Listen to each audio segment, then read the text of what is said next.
आपल्यापैकी बहुतेक जण चहा पितात, मात्र चवीच्या पलीकडे चहा नेमकं करतो काय, त्याचे काय बेनिफिट्स आहेत ते तुम्हाला माहिती आहे का?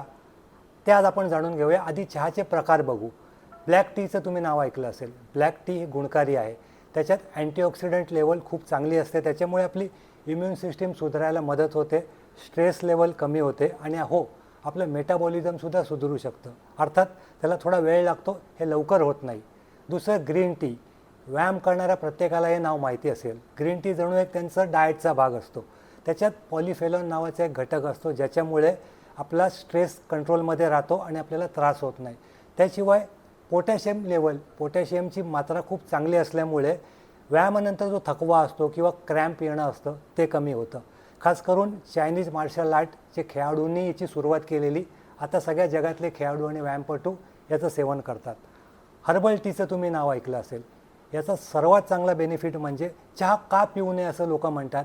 त्याच्यात टॅनिन आणि कॅफीन असतं, ज्याच्याने त्रास होतो. हर्बल टीमध्ये ते नसतं. कॅफेन नसल्यामुळे त्याची सवय होत नाही आणि त्रासही होत नाही. त्यामुळे चहा जर तुम्ही वेगवेगळ्या पद्धतीने प्याल आणि योग्य प्रमाणात प्याल तर तो खूप गुणकारी आहे.